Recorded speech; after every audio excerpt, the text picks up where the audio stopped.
근데 예를 들면 부산에 있는 도산 전문 변호사와 서울에 있는 도산 변호사의 차이가 있냐? 없어요.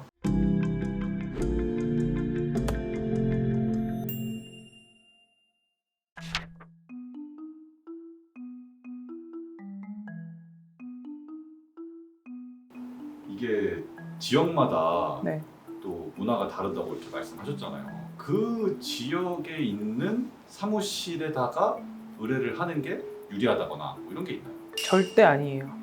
왜냐면은 제가 예전에 그런 분이 있었어요. 파산을 하고 싶으셔가지고 전화를 주셨는데 부산이에요. 3군데 가서 상담을 받았대요. 근데 그분들이 다 파산을 권유를 하셨어요. 근데 그분이 파산을 하실 수가 없는 분이었거든요. 파산을 하기에 좀 걸리는 것들이 몇 가지가 있었어요. 배우자가 재산이 되게 많았어요. 그러면은 내야 될 금액이 크잖아요. 뭐 예를 들면 10억이면 한 5억 정도를 낼 거를 좀 각오를 해야 되는 상황이었고, 그리고 두 번째로는 소득이 굉장히 많으신 이제 전문직이셨어요. 그런 분들은 이제 파산이 아예 안 된다기보다는 파산을 해야만 하는 거를 되게 열심히 소명을 해야 되는 분이라, 만약에 이분이 파산 선고 났다가 면책이 안 되면 복권도 어렵고 그런 분이었는데 그 3군데 다 배우자의 재산에 대해서 얘기를 안 했다는 거예요. 물론 그 사무실들은 다 도산을 전문으로 하는 사무실들은 아니었어요. 그렇기 때문에 그냥 이런 경우에는 그냥 파산하셔라 이런 식으로 얘기를 하신 것 같은데, 지역에 있는 사무실이 중요한 게 아니고 도산에 대해서 전문성이 있는 사무실인지가 훨씬 더 중요한데, 그러면은 그 지역에 있는 도산 전문 변호사를 찾아가면 되는 거 아니냐?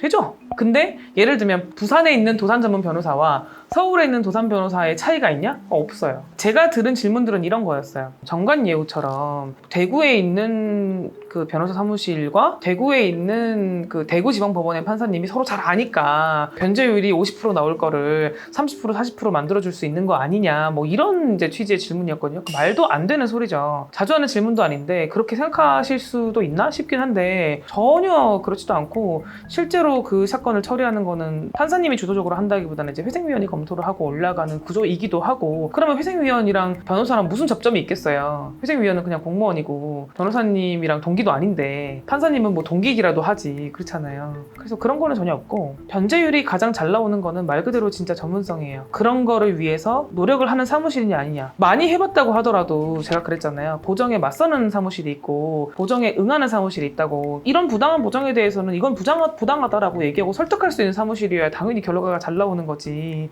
뭐 친분이 있고 연이 있고 이런 거는 너무 예전 이야기가 아닌가. 예전에 솔직히 그렇지도 않았거든요. 특히나 도산 분야는 그래요. 뭐 억대를 쓰시고 이런 분야도 아니잖아요. 근데 그렇게 생각하실 수는 있을 것 같아요. 그러니까 문화랑 지역색들, 접근 방식들, 일하는 스타일들 이런 게 좀 다르다 보니까 뭐 인천 사무실은 인천에서만 일을 했고 인천 의뢰인들만 처리를 했고 인천 법원에서만 이랑만 일을 했으니까 좀 더 인천 일을 잘 처리하지 않을까, 약간 이런 기대를 가지고 질문하시는 게 아닐까요?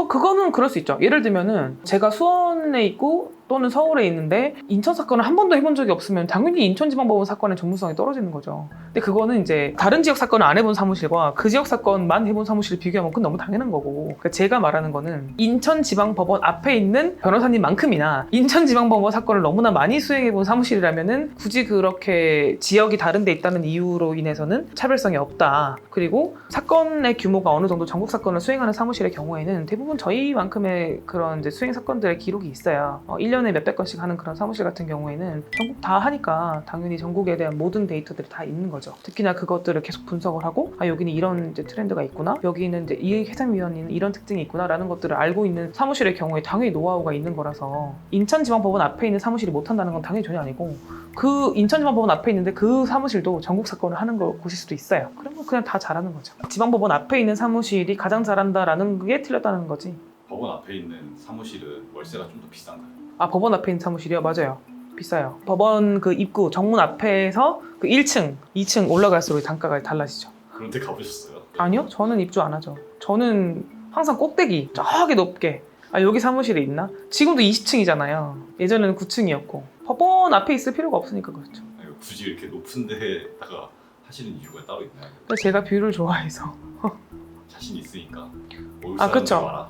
걸어 들어오는 분들을 대상으로 사무실을 운영하는 게 아니니까. 물론 이제 법원을 가기는 가야 되니까 완전히 법원에서 떨어지지는 않는데, 지나가다가 오시라는 곳으로 하진 않죠. 그리고 지나가다 오셔도 제가 그 상담을 다 바로 해줄 수 없을 경우들이 대부분이에요. 오시면 이제 예약하고 가셔야 되는 경우들.